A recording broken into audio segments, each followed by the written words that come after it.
tous, mon nom est Alicia, je suis superviseur aquatique pour le groupe Actiform et kinésiologue. Aujourd'hui, dans la capsule, j'avais envie de vous parler de la souplesse et de la flexibilité. Donc le mythe ou réalité d'aujourd'hui est il y a un âge pour être souple. Il s'agit effectivement d'un mythe. C'est toujours possible au courant de la vie, à n'importe quel moment, d'effectuer une pratique régulière d'exercice d'étirement et de pouvoir voir des résultats sur la souplesse.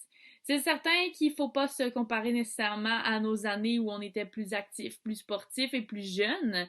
La souplesse ne sera pas la même puisqu'il y a eu un changement physique dans le corps par rapport aux muscles, par rapport aux articulations, par rapport au vécu aussi et aux charges de travail que notre corps a vécu. Les muscles ils vont toujours avoir la capacité de se régénérer continuellement. Les fibres musculaires se modifient, mais ils vont conserver leurs qualités qui vont permettre de continuer à nous faire nos activités de la vie quotidienne, à faire de l'activité physique et pouvoir gagner aussi de la souplesse. Bien sûr, on est au courant qu'avec l'âge, les articulations, les os, tout ça, ça peut devenir plus fragile. En intégrant de l'activité et des exercices de souplesse, ça va nous permettre de retarder le processus où les articulations ont tendance à vouloir prendre ensemble et ne pas bouger à la même amplitude qu'on avait l'habitude avant. La souplesse, la flexibilité, c'est la capacité d'étirement des muscles ou de groupes de muscles, ce qui nous permet d'atteindre une amplitude désirée ou maximale de groupes d'articulation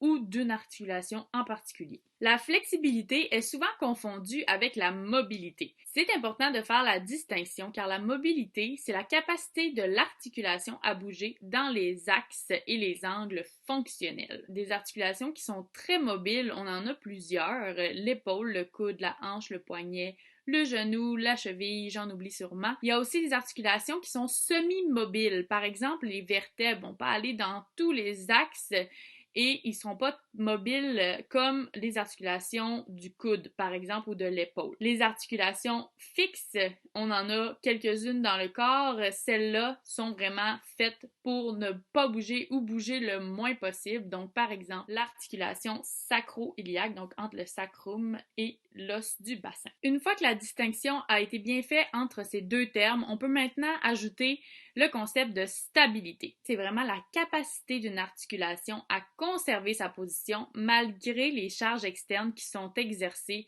sur elle. Une articulation peut être mobile selon sa définition, selon son utilité sur notre corps, mais elle peut aussi être stable. Donc, sa stabilité dépend du mélange entre tous les tendons, les capsules articulaires, le cartilage et plusieurs autres éléments anatomiques qui peuvent permettre la stabilité.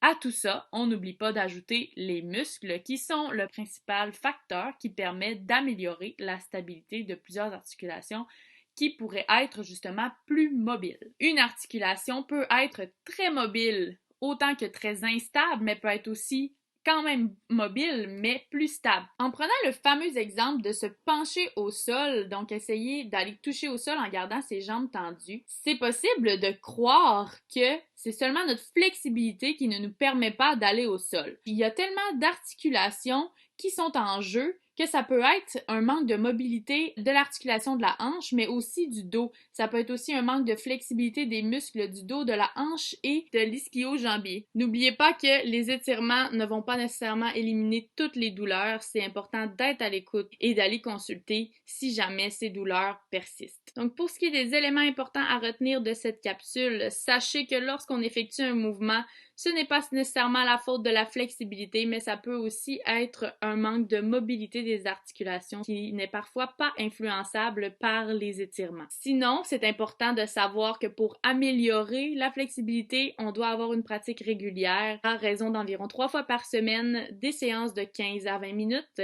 des exercices que l'on tient environ 30 secondes par groupe de muscles et il ne faut pas oublier de faire les groupes inversés. Si j'étire les quadriceps, c'est important d'étirer l'autre côté, donc les ischio-jambiers. Assurez-vous d'être réchauffé, d'avoir bougé un minimum avant de vous étirer. Et sinon, assurez-vous aussi de ne pas aller dans la douleur. C'est important que les étirements soient faits en fonction de vos limites personnelles. Donc, merci de m'avoir écouté et bonne journée!